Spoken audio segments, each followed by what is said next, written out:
You think you know the truth? Think again. Dive deep into the world of true crime with Behind the Tape. Every week we uncover the hidden stories, the untold mysteries, and the chilling details that mainstream media missed. From notorious cold cases to recent unsolved crimes, we go where others dare not. Who was really behind the heist of the century? What evidence was overlooked in the biggest murder trials? And what secrets do the tapes hold? Join us as we follow the clues, decode the evidence, and bring you closer to the truth than ever before. Ready to uncover the secrets? Hit subscribe and step behind the tape. Paris, 1981. The City of Lights, shimmering with romance and culture, was about to become the backdrop for a gruesome crime. Renée Hartevelt, a bright, beautiful Dutch student, vanished. She was last seen alive on June 11th, having lunch with a Japanese classmate. Days turned into a nightmare for her family. The police were baffled. Where was Renée? The answer, when it came, was more horrifying than anyone could have imagined. On June 13th, a gruesome discovery was made near a lake in the Bois de Boulogne. Suitcases, discarded like unwanted baggage, contained the butchered remains of Renée Hartevelt. The police were horrified. This was not just murder, it was something far more sinister.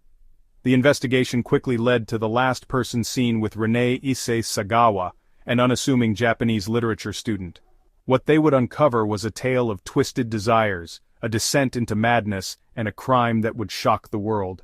The case of Issei Sagawa was about to expose the dark underbelly of human nature, leaving an indelible stain on the City of Lights, and raising profound questions about justice, punishment, and the nature of evil itself.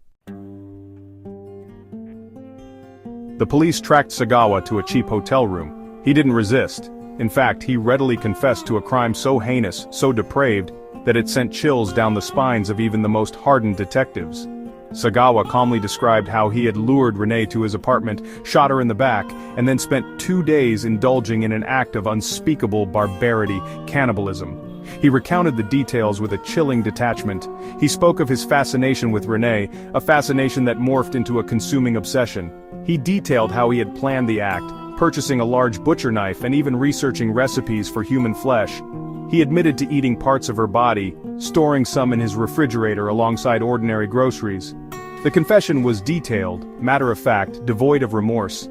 It was a glimpse into the mind of a monster, a man who saw another human being not as a person, but as an object of his own twisted desires. The case, already steeped in horror, had just taken an even darker turn. Sagawa's confession was the stuff of nightmares, a chilling reminder that monsters don't always lurk in the shadows. Sometimes they hide in plain sight. What could drive a man to commit such an act? The answer, it seemed, lay buried in Sagawa's past. Born into a wealthy family in Japan, Sagawa was a frail and introverted child. He grappled with feelings of inadequacy, seeking solace in books and harboring a growing fascination with cannibalism. His fantasies intensified during his adolescence, fueled by violent pornography and macabre literature. He experienced his first stirrings of cannibalistic urges at the age of 24. While living in Tokyo, he broke into the apartment of a German woman while she was sleeping. He intended to kill her and consume her flesh, but was caught before he could carry out his plan. The charges were dropped due to his family's influence. This incident foreshadowed the darkness that lay within him. Years later, in Paris, and full of life, and his obsession took root. He convinced himself that by consuming her, he could absorb her essence, her life force. His act was a grotesque inversion of love, a desperate attempt to fill the void within himself with the flesh and blood of another. The French justice system, however, seemed ill-equipped to deal with a crime of this magnitude. Sagawa's wealthy family intervened, using their influence to secure him a top legal team. He underwent a series of psychiatric evaluations, and the court ultimately declared him legally insane. Deemed unfit to stand trial, he was confined to a mental institution. What followed was a series of events that defied belief. After only 15 months in the French institution, Sagawa was extradited back to Japan. There he was declared sane by Japanese authorities and set free. Free to walk the streets, free to profit from his horrific crime.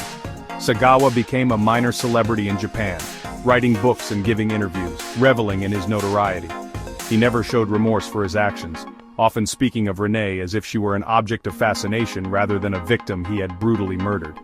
His case became a chilling example of how justice can be elusive, how the powerful can manipulate the system, and how the lines between madness and evil can become blurred beyond recognition. Issei Sagawa, the cannibal who walked free, died in 2022. But the questions his case raised about the nature of justice, the adequacy of our legal systems, and the very essence of human evil continue to haunt us today.